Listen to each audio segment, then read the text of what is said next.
they come ashore with whipping winds. I'm out here right around 11th Avenue North in Myrtle Beach. You can see that the wind is really picking up right now. And driving rain. I've never seen the rain and the wind that we're getting right now.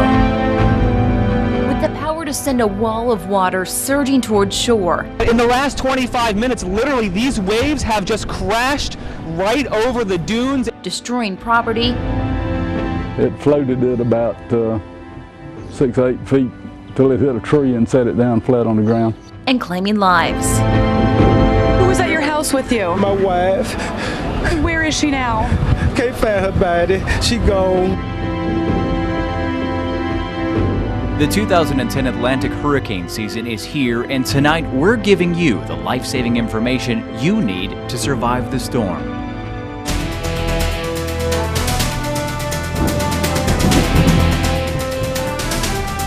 Hello and thank you for joining us for our live hurricane special, Surviving the Storm. I'm Michael Maley. And I'm Dana Evans. You can see things look a little different right now here in our WMBF News studios. We rotated our set here to give you a clear view of the Storm Center, where the Grand Strand's largest team of meteorologists is working to make sure that you have the information you need to get ready for tropical weather as we head into hurricane season.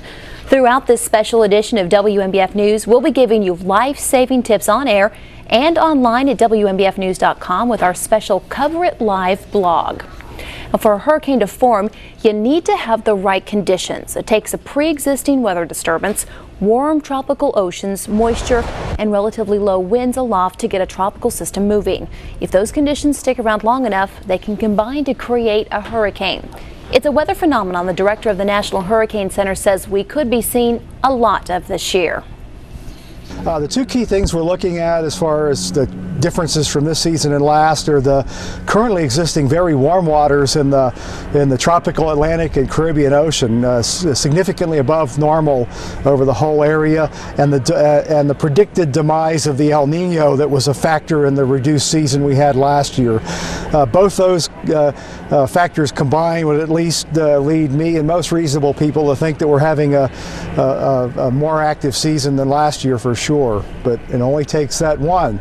And when we talk about hurricanes, one of the worst in recent memory is Hurricane Hugo. The Category 5 storm hit in September 1989, leaving behind $7 million in damage in the U.S. and killing 14 people in North and South Carolina. WMBF News reporter Laura Thomas is live along Ocean Boulevard in Myrtle Beach tonight. And Laura, you spoke with people who were in the Grand Strand during Hugo. Yeah, for people who lived along the area during that time, they say they remember exactly where they were and, of course, what they were doing when Hugo came through, causing damage right here along the ocean front. Many of those people saying it seems like yesterday. There were limbs down, there were trees down, flooding everywhere. It was like a ghost town. Joshua Chesson has lived in the Grand Strand his entire life. He was a high school student during Hurricane Hugo. That was a memorable senior year. But more than 20 years later, what could now be a distant memory Residents gathered supplies and made evacuation plans. lives on in his collection of newspaper articles, documenting the time when South Carolina was bracing for Hugo. This was the beach. And reminding him of what he felt as he stepped out of his home to see what the storm had done. You can't get over seeing devastation like that. It's like it's yesterday. I can still have the feeling. And it actually makes me nauseous at some points to see what some people went through. Timothy Alt worked with Cox Communications at the time and was one of the first to come back to the beach after the storm. But what he found, he wasn't prepared for. It was the only time in my life I've ever thought I was going to die. This is video the company shot right after the storm to document the damage and the cleanup process. You get on the boulevard and there's 3 inches of sand. You can hardly even tell where the street's at. There's actually a couple of homes floating out in the ocean. As he and his wife look back, they say if another storm were to head to the Grand Strand, they would evacuate immediately. It gives me goosebumps too, because I wouldn't stay here. For the Alts and for Chesson, they say nothing is more memorable than seeing the sheer power of Mother Nature.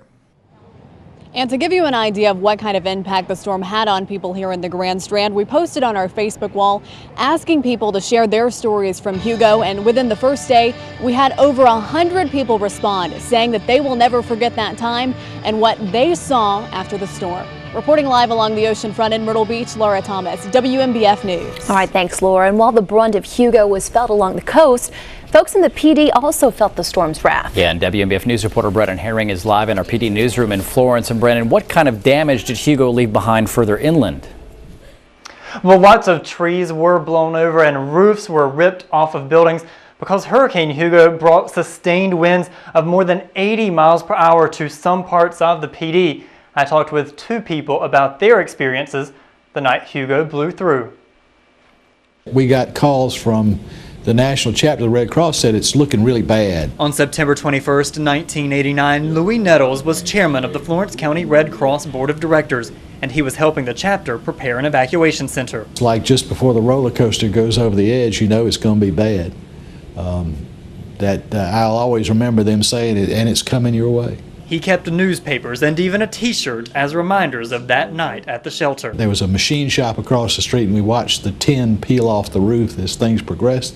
If I never see rain going sideways again, it'll be fine with me. Kent Daniels in Lake City also has newspaper souvenirs from Hugo. Photos show Cumberland United Methodist Church in Florence with its steeple blown away, a steeple that's since been replaced. At Florence First Baptist, repairs have now lasted nearly 21 years, and along Cherokee Road, the area is much more clear today. Daniels, his wife, and two daughters spent part of the night at home, but then nearby trees started to snap, so they ran across the street to a school set up as a shelter. I had a third grader, and she must have weighed about 70 pounds. The wind picked her up, actually, and I said, Megan, hold on, babe, we're going to cross the street. The next morning began the long cleanup. But it still gives me a little chill. As Nettles looks back at a satellite image of Hugo, he says it was a wake-up call to always have a plan for a disaster. You just can't anticipate what the disaster will be, but you can't anticipate the fact that there's likely to be one somewhere. And it could be your backyard. Now, both men say you should also remember to prepare for the time after the storm, because there could be hours or even days when you are completely on your own. Daniel's advice, be a little patient, because there are some things about a recovery that you just can't control. Live in the PD newsroom tonight, I'm Brandon Herring, WMBF News.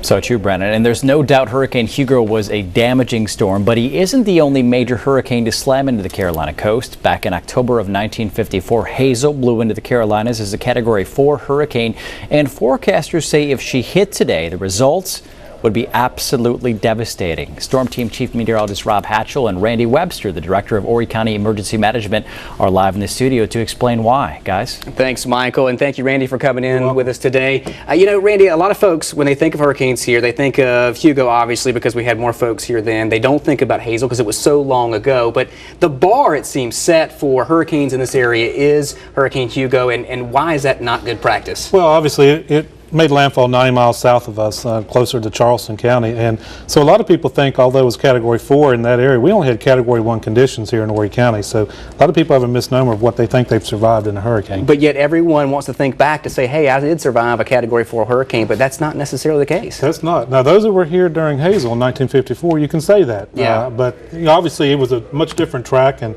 even though we were on the weak side of the storm, a lot of heavy damage took place then. But now, give me some reasons as to why this would have been much, much different in 1989 as opposed to 1954. Well, obviously the amount of people that were here in 54 as opposed to 89, and just the fact that it's still been 22 years or more since we've had serious hurricane conditions here, and there was a lot of time between those two.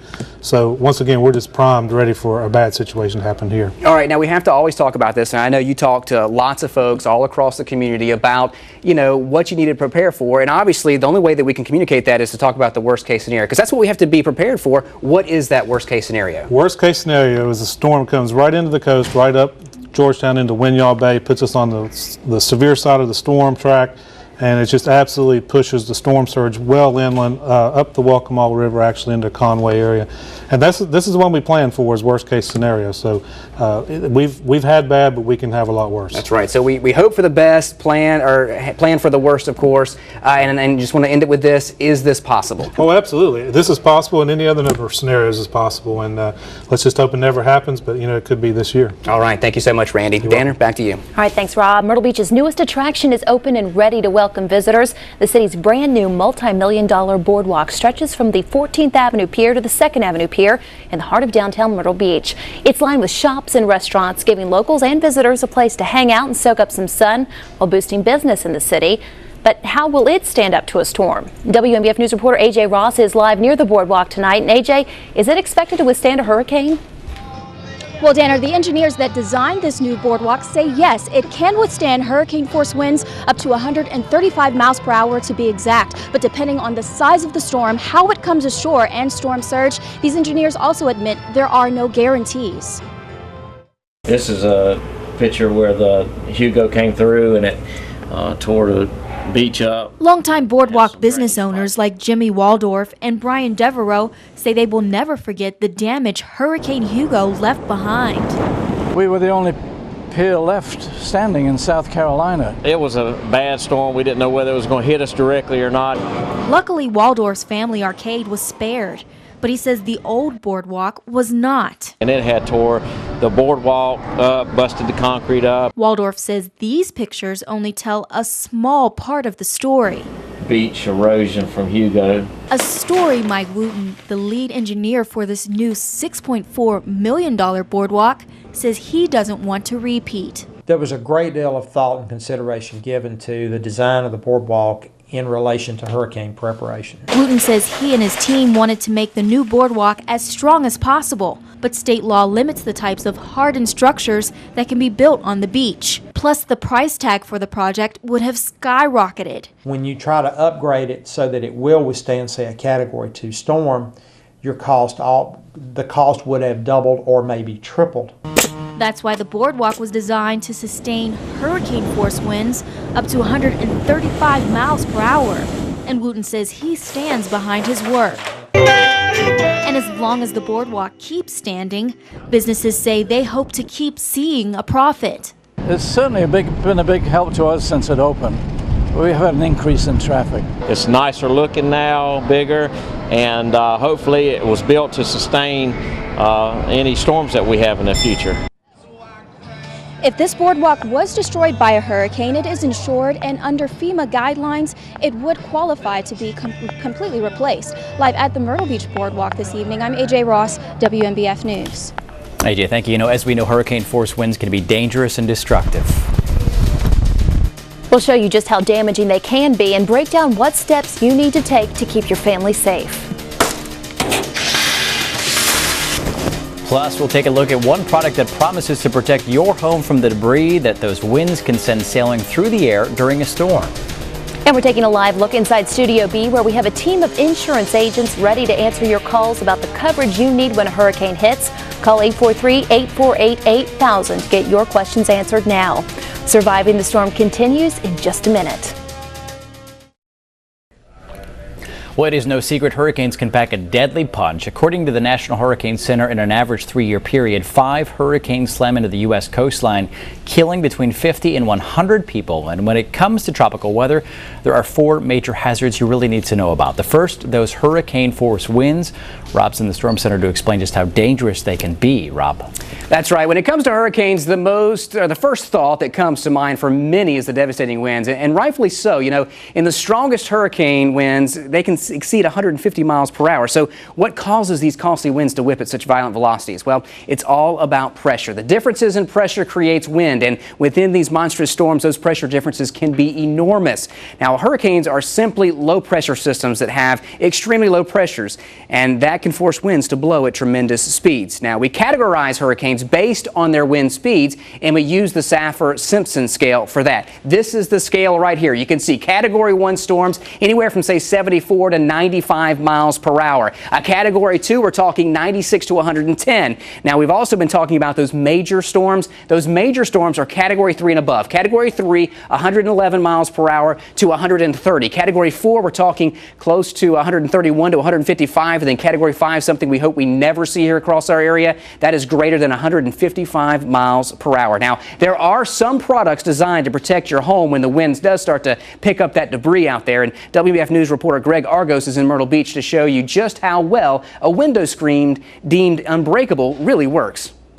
Yeah, this is the window covering right here. It looks like any other window screen, but its manufacturer says it can stop almost anything from getting into your home. And in an area like Myrtle Beach, where there's always the threat of severe weather and hurricanes, this thing can actually help protect your home. Take this crowbar, for example. I want to show you just how powerful this thing is. A few strikes right against it, a little indentation here or there, but strike after strike, it's very hard to get through this screen. And if you take a look at our full report, you'll see just how powerful this screen of steel really is. Need to come down a little bit, right there.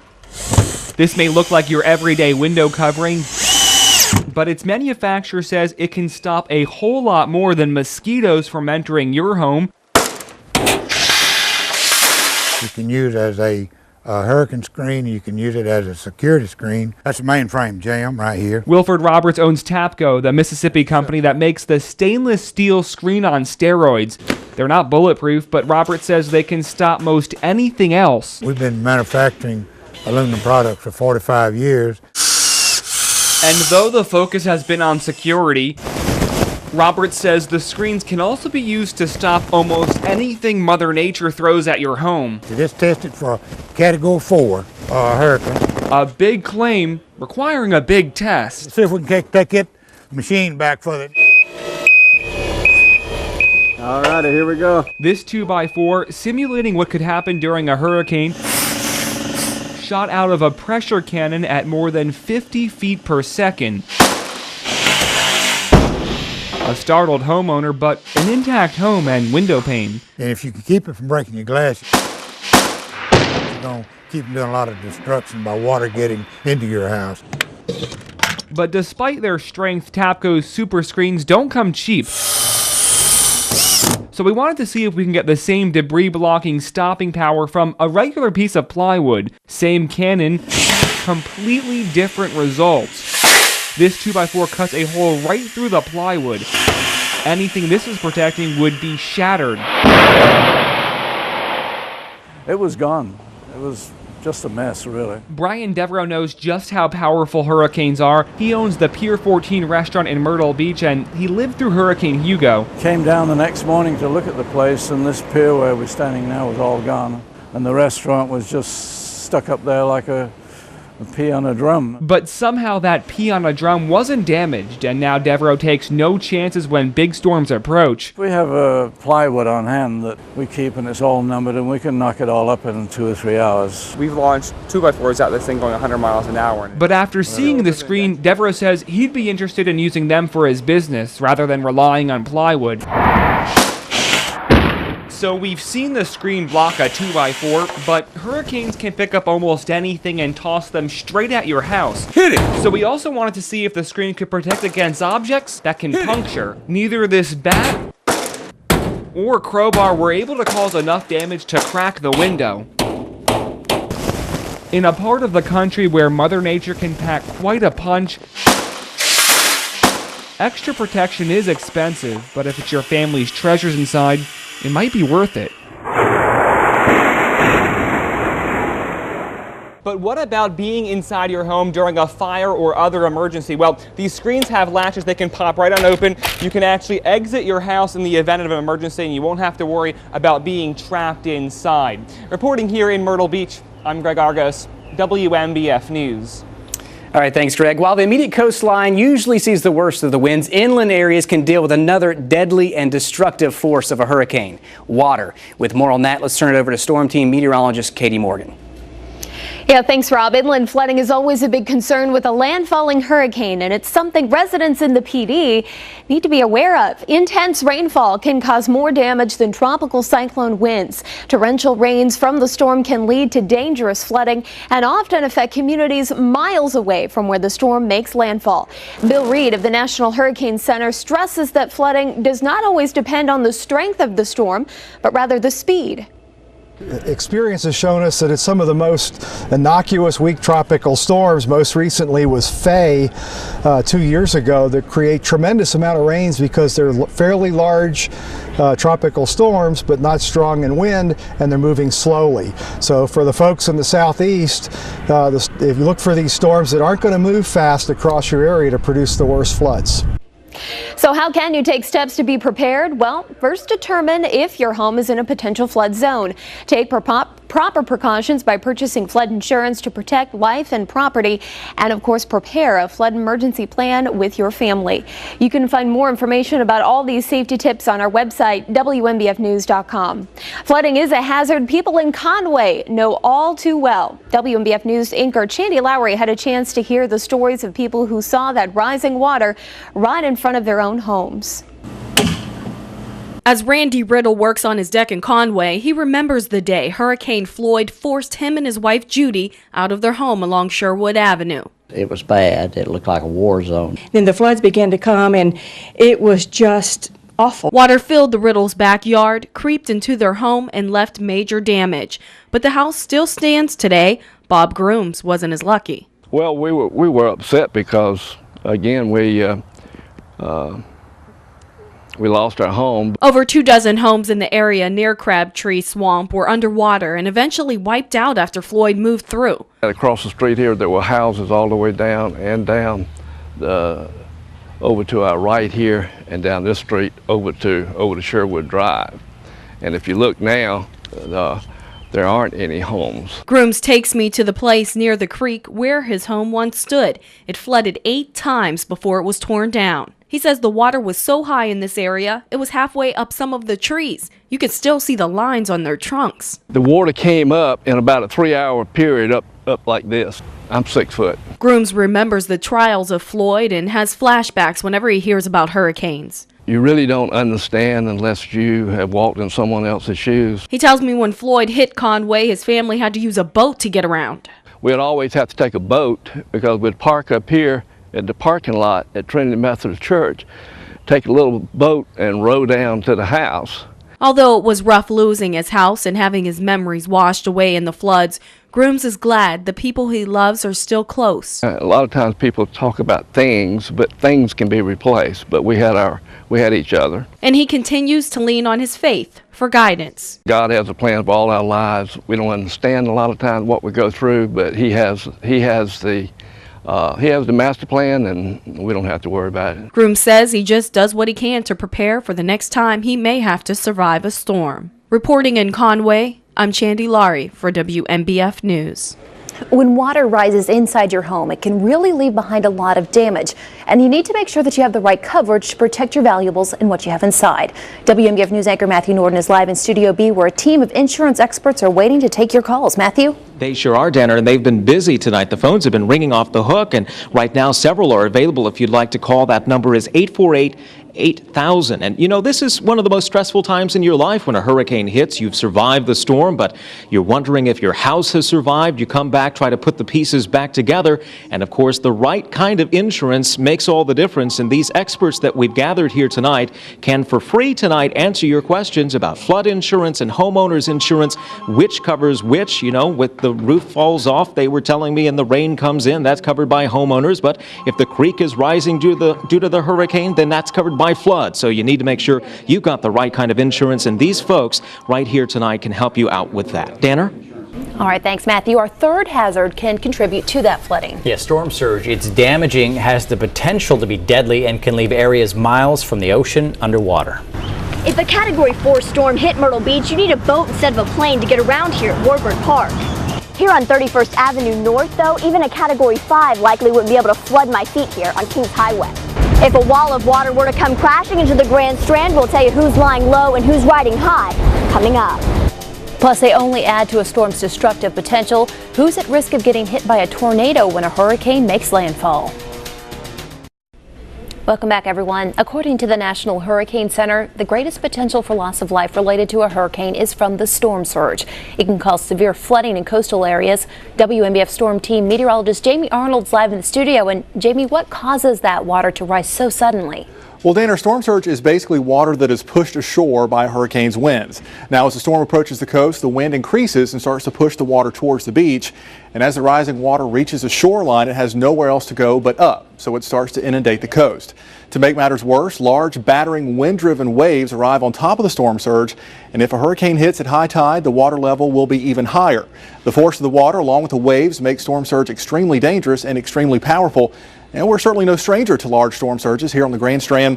Although it hit 90 miles south, Hurricane Hugo produced a 10 to 15-foot storm surge in Myrtle Beach, and Hurricane Hazel in 1954 brought water levels up by as much as 20 feet.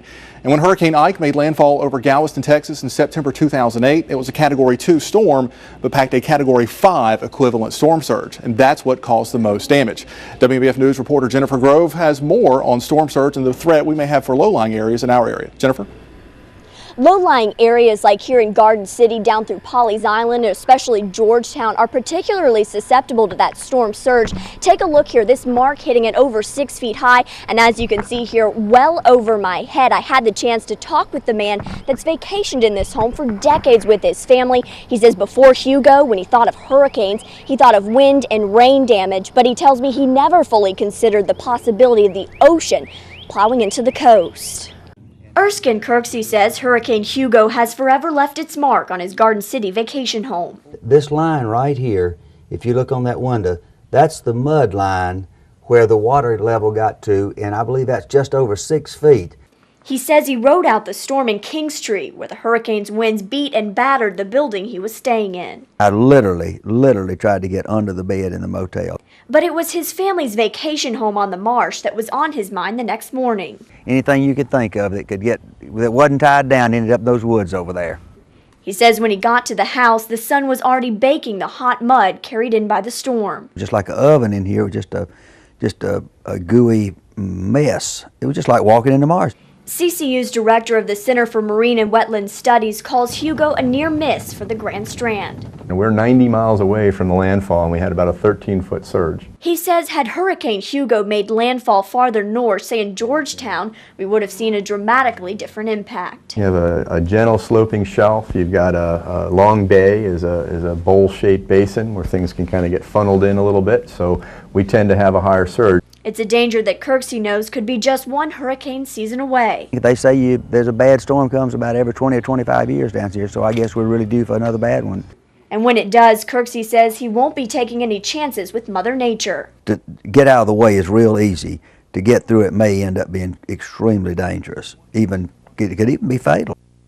Gaze tells me had that storm made landfall further north, say in the Georgetown or Santee area, we could have seen possibly another 10 feet added on top of that mark. Now, unlike the low-lying areas like the marsh out here in Garden City, he tells me there's some areas of Myrtle Beach that are exceptions, places where even a 10-foot increase still couldn't reach. They say it's a question you can take to your insurance agency to see what the projected flood zones are in your neighborhood. Now, hurricanes are complex, their effects are far-reaching, so we want to go ahead and head back to the studio, check in with Storm Team meteorologist Marla Branson, who has a look at an unexpected danger of hurricanes. Thanks, Jennifer. Coastal residents are well aware of the risk associated with hurricanes. We've heard of storm surge and flooding and how it can destroy your home in what seems like seconds. But did you know even if you live inland, you still may not be safe? Hundreds of thousands along the coastline have been issued mandatory or voluntary evacuation orders. If you live on the coast, that message is clear. It's time to gather the kids, the insurance papers, and head out. But what if you live inland? What are your risks? Well, believe it or not, you're at risk of being affected by something far more unpredictable than a hurricane, and something that can destroy a house just the same. It's a tropical cyclone tornado, and they form on the right side of a hurricane or tropical storm as it moves over land. They form in the outer rain bands due to increased wind shear, and they can form from 50 to 300 miles from the center of the storm. You can expect to see these tornadoes the day the storm hits land, but depending on the intensity of the hurricane, they can continue to form for up to 3 days after landfall. These tornadoes can make Steve Fath's job with the National Weather Service pretty stressful. Tropical cyclone tornadoes, the lead time is generally 5 minutes or less. The big tornadoes that occur out in the plains are 10 to 15 minutes. The good news is these tornadoes are usually weaker than the ones that rip across Tornado Alley. Not a real good well-defined funnel. And in most cases, they are in EF 0 or 1. With tropical cyclone tornadoes, the path length is usually 2 miles or less. They're weakly organized. It doesn't take much to disrupt their circulation. So when you hear this and see this, what do you do when, according to FAF, you only have 5 minutes to do it? Well, you have an emergency plan in place. Make sure everyone knows where to go and how to contact each other if you get separated during the event. Almost every tropical cyclone that makes it on land will produce a tornado, so don't be caught off guard. Live in the studio, I'm Storm Team meteorologist Marla Branson for WMBF News. All right, thanks, Marla. On average, we see between 5 and 6 named hurricanes each year. But if one organization's prediction is correct, we could be seeing up to 5 times that. Exactly how many storms NOAA expects to head our way as the Atlantic hurricane season kicks off. And if you've got questions about your flood insurance or hurricane insurance, now's the time to ask. Call our panel of insurance experts at the number right there on your screen, 843-848-8000, to get free information you need to know before the tropics heat up. The Atlantic hurricane season is shaping up to be an active one. According to NOAA, we'll likely get between 14 and 23 named storms, 8 to 14 of which will be hurricanes with winds of 74 miles per hour or higher. 3 to 7 of those could be major hurricanes with winds of at least 111 miles per hour.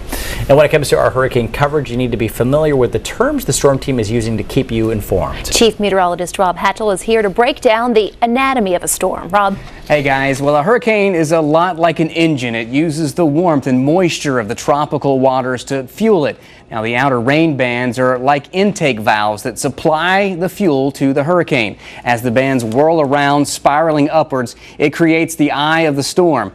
Just outside the eye is the eye wall, where you will find the strongest, most violent winds. While it is very calm inside the eye itself, the eye acts as a piston. Warm air creates a tube of low pressure, allowing more warm, moist air to rush in and fill that void. Now, this process happens over and over again, and yes, there is an exhaust to this hurricane heat machine, and that would be the rain and clouds associated with the storm. You will see the strongest winds and storm surge and the threat of tropical cyclone tornadoes in the right front quadrant of the storm itself. Now, obviously, these are very complex systems, which makes forecasting them even more difficult. Isn't that right, Katie? Absolutely. In fact, forecasting where a tropical system might be headed takes quite a bit of work. The National Hurricane Center studies the anatomy of the current storm, satellite information, and conditions of the Atlantic. All of these ingredients go in together to provide a forecast cone to better illustrate the possible storm path. However, one change in conditions and the forecast must be changed as well. When forecasting the path of the storm, meteorologists will study current jet stream patterns, upper level wind patterns, and as tropical storms use these upper level winds as a train track to follow. Along with storm track, forecasters will also watch for right conditions for storm strengthening. Factors include low wind shear, absence of dry air, and warm water temperatures. A combination of all these things is used to put together the best forecasts possible. But it's not just one exact track that you need to be aware of. Right, Marla? That's exactly right, Katie. And the forecast track, the cone of uncertainty, is probably the most watched forecast graphic when it comes to hurricanes. The cone of uncertainty shows the possible path the center of a hurricane could take. Now, the key to this forecast is to not concentrate on just the center line right here, that red line. The path of the storm could actually fall anywhere within this cone. Also, keep in mind that a hurricane is about 300 miles wide. So if it ventures to the left or to the right of the forecast cone, the area the storm could affect will change drastically. Now, these forecast cones are based on current storm conditions and historical track data collected over the past 5 years. As Katie explained, a number of factors can change a forecast track, so always remember, anywhere within the cone is fair game. And once a hurricane moves into our coastal waters, the watch and warnings process will start. And for more on that, let's head over to Storm Team meteorologist Jamie Arnold. All right, thank you very much, Marlon. While we still have a lot of learning to do when it comes to forecasting hurricanes, the accuracy rate is gradually going up. For that reason, the National Hurricane Center has made some changes to how hurricane watches and warnings are issued. Starting this year, a hurricane watch will be issued when hurricane conditions are possible within 48 hours. This is a 12-hour increase from the older 36-hour hurricane watch. Hurricane warnings will also now be issued 12 hours earlier. Now a hurricane warning will be issued when hurricane conditions are expected within 36 hours. This increase in watch and warning time was basically designed to give coastal residents more time to prepare for an approaching hurricane. Until it comes in your backyard, that you realize that it's important for everybody to plan ahead. And when a hurricane is moving in, it's time to get out. WMBF News anchor Trey Paul is showing you exactly what route you should take. We'll start with those of you who live in North Myrtle and move down. You guys need to use Highway 9 to go to I-95. Now, if you live in Myrtle Beach and you live north of 10th Avenue North and northward to Briarcliff Acres, use Highway 22 to Highway 501. If you use Highway 31 or the Grissom Parkway, you'll be directed north to Highway 22. If you live south of 10th Avenue North to the Myrtle Beach Airport, use 501 toward Marion and beyond. Myrtle Beach Airport southward through Surfside Beach, use 544 to 501. Now, if you live in Garden City and further south, take Highway 17 to Georgetown, then take Highway 521 to Highway 261 to 378 to Columbia. Knowing where to go is the easy part. Getting there? Extreme. Very extreme. Betsy Santone would know. She was stuck in traffic during the Hurricane Floyd evacuation. Plan on a lot of traffic, plan on bumper to bumper. Some people might have a little bit of road rage because they're getting, nervous. They might be getting low on gas. The kids are in the car. Part of her problem, she didn't leave early. Being new to the whole hurricane thing, I just wasn't really sure that that's, what to do. Everybody's telling you different things. Everybody's watching the Weather Channel like it's their job. If you get out early, it's not going to take as long. If you wait till the end, it's going to take longer to get out. That's Horry County EMS Director Randy Webster's advice. Just remember, you're one of 500,000 people trying to leave the beach. That's on an average week. That's why Santone says she won't leave unless it's a Category 4. Safety experts say that's not the best idea. No, I think you should evacuate. If you're in a storm surge or a flood zone, no matter what category storm you're in, you need to get out. And when you do, don't forget to pack food, water, and medicine. To be on the safe side, you should plan on being away from home for a week. Short of all this, do what your heart tells you to do. But please have respect for Mother Nature at the same time, because that's a strong force to be reckoned with. For WMBF News, I'm Trey Paul. And to get a closer look at those evacuation maps, just log on to WMBFnews.com and click on the Surviving the Storm link under the Weather tab to see which route to take to get you out of the Grand Strand when tropical weather is moving in. Most people shy away from storms, but not our meteorologists. No, not at all. They're using our state-of-the-art technology to head into the heart of the storm. We're going to show you exactly how it works coming up.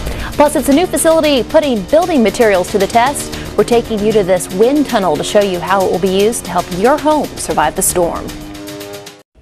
Welcome back. When tropical weather hits our area, there's a lot going on in the Storm Center inside our studio, but our team of meteorologists won't just be tracking that tropical weather from indoors.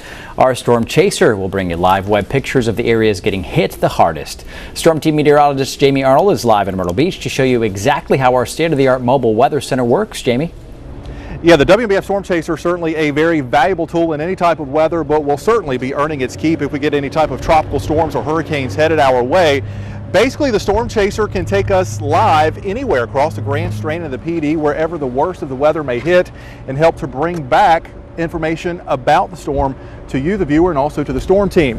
Now, at the very top, we actually have a weather station mounted where we can measure wind speed, temperatures, humidity, wind direction, and we can also send all of that information back to the WMBF Storm Center.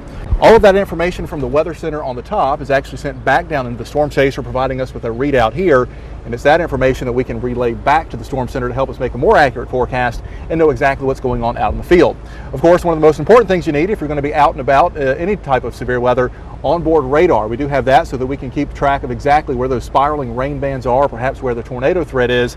And one of the most important features of the WMBF Storm Chaser, and an exclusive to this area, our webcam, so that we can bring you pictures from inside the storm, basically taking you anywhere the worst of the weather may be hitting. This camera allows us to show you the conditions, whether it be on the Grand Strand or whether it be well inland.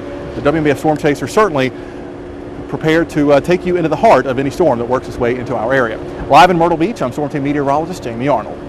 Well, it's no secret that hurricane-force winds pack a punch, and now there's a new facility that will simulate those wind speeds. The Institute for Business and Home Safety is building the Insurance Center for Building Safety Research in Chester County. The facility will let researchers see exactly what kind of wind speeds different types of building materials can handle. WMBF News reporter Kyle Granger checked out that wind tunnel to show us how that testing could help you survive the storm. Researchers say in a storm, wind and water will find their way into your home, like around shutters and windows. To figure out how that happens, they plan on building homes and blowing them down. Wind, water, and hail, all forces of Mother Nature that researchers at this state-of-the-art disaster research center just south of Charlotte want to figure out. Inside this high-powered wind chamber, they plan to create the weather that happens outside. It's the kind you would get in a hurricane that blow horizontally. That wind-driven rain is important to us because it tends to find its way around shutters and window coverings and still get into the building. So we'll be looking at wind alone, and we'll be looking at wind and water. Just like researchers test cars, they will test full-scale homes by turning on 105 of these 6-foot fans, so one day your home won't blow down. If you're getting ready to re-roof, what we want you to do is to re-roof it in the right way. It'll be the only facility of its kind in the country where researchers hope to learn about the power of tornadoes, wildfires, and hurricanes. The really interesting thing about this lab from a weather standpoint is we're going to actually put Mother Nature in this huge box. We're going to recreate Category 1, Category 2, Category 3, and even Category 4 hurricanes in a very realistic way. Researchers plan to start their realistic testing this fall. In Horry County, Kyle Granger, WMBF News. Well, WMBF News has the largest team of meteorologists in the Grand Strand. That's right, but when severe weather like a hurricane hits, our team expands even further. From Charlotte to Wilmington, Columbia to Charleston, and all the way to Savannah, the Raycom News Network will have updates on where the storm's hitting and where it's heading. Hi, I'm senior meteorologist Eric Thomas at WBTV in Charlotte, North Carolina. For more than 50 years, we've been on your side, staying on top of severe weather as it hits. And that coverage will continue this year as we head into the 2010 hurricane season. We'll be here to give you your first alert to hurricane conditions. The Raycom News Network will come together to make sure you understand how the weather up here in Charlotte could impact your community. I'm meteorologist Rob Ellis at WECT in Wilmington, North Carolina. Along the coast, we're bracing for that tropical weather as well. And when it hits here, we'll be sure to get back the latest pictures and videos to show you exactly what's slamming into our coast just across the state line. Our Raycom News Network coverage extends to Columbia. I'm meteorologist Ben Tanner at WIS News 10, and we'll be monitoring the conditions here in the state capitol where many of the decisions are made that affect the coast. We'll let you know what to expect if you do have to evacuate from the coast. I'm Chief Meteorologist Bill Walsh at Live 5 News, just down the coast here at Charleston, South Carolina. We've got your mid and south coast covered. We'll continue to keep an eye on tropical weather, and whenever tropical weather comes calling, certainly we'll be back and forth with our partners at WMBF and our Raycom network all around the coastal United States. Let's hope we don't see any storms this season, but we're always ready for that one.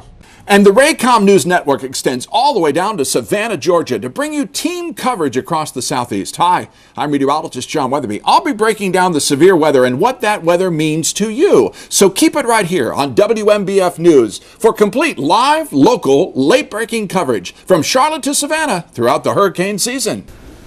And while the Raycom News Network will let you know what's happening as a storm hits, you need to be ready before it makes landfall.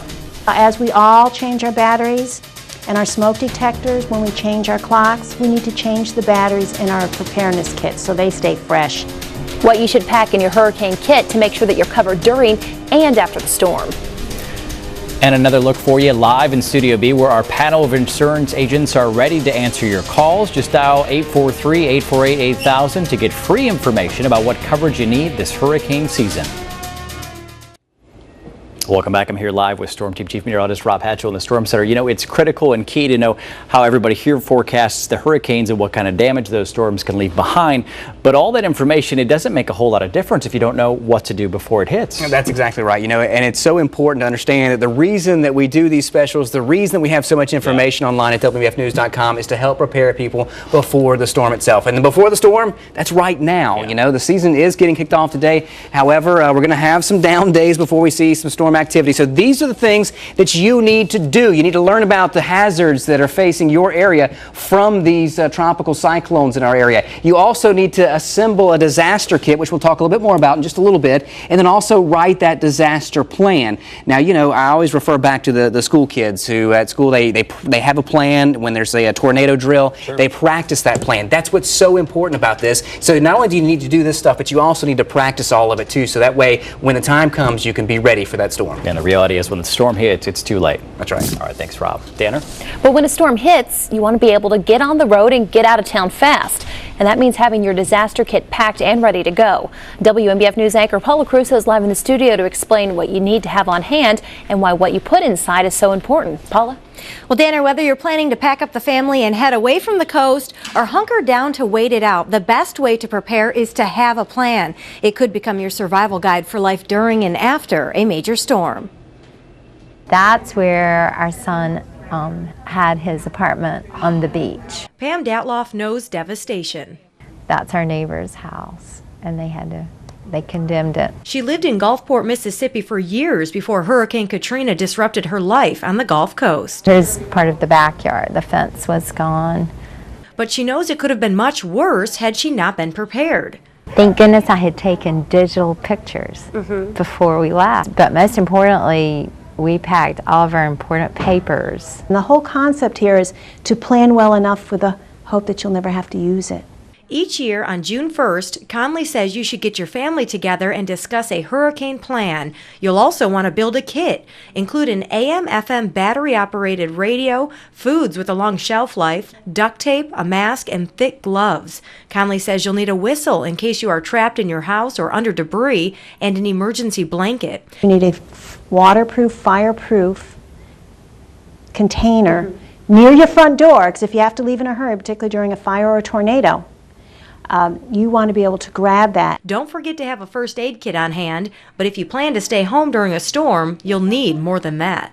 I strongly recommend that someone takes at least one member of the family takes a first aid CPR course with the Red Cross. Our next door neighbor waited it out, and he's a builder, and he built his home to be hurricane proof, he thought. For Datloff, being prepared made all the difference when her family returned home to Gulfport. Her before and after pictures show how destructive a storm can be and are a constant reminder to consider her family's safety above everything else. Only about 28% of Gulfport evacuated. The rest stuck it out. And some of them, we don't know where they are. No one's been able to locate them. Well, one of the most important items to pack in that disaster kit, a Midland weather radio. To get yours at a special price, you can log on to WMBFnews.com and click on the weather tab. We're teaming up with Walgreens and Midland Weather Radio to make sure everyone has the chance to get one of these life-saving devices. Live in the studio tonight, I'm Paula Caruso for WMBF News. Whether you're looking to track a hurricane or learn how you can get your house ready for tropical weather, WMBFnews.com is helping you survive the storm. I'll show you exactly where you can find that life-saving information online. And the WMBF News Storm team is ready to answer your hurricane questions online. Log on to WMBFnews.com to take part in our Cover It Live discussion. Hi there, welcome back. Over the past hour, we've been giving you the information you need to know to keep your family safe as we move into hurricane season this year. We know it's a lot to take in, too, so we're breaking it all down for you on WMBFnews.com. Online journalist Megan Miller is live in the studio now to show you exactly what you'll find on our Surviving the Storm page. Megan? Hey there, Danner. Well, one of our most popular tools is back in action again this summer. Right here, the 2010 Hurricane Tracker is letting you keep an eye on tropical weather from start to finish right from your home computer.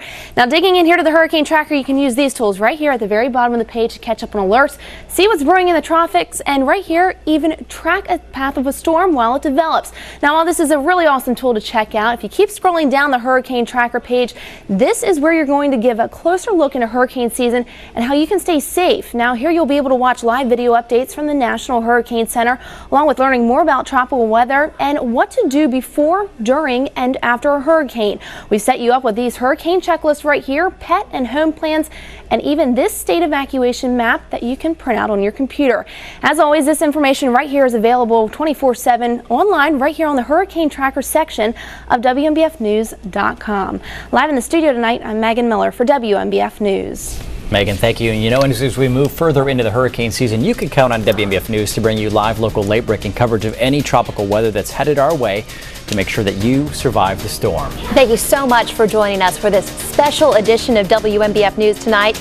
We'll see you back here for WMBF News at 11. Have a great night. Good night, everyone.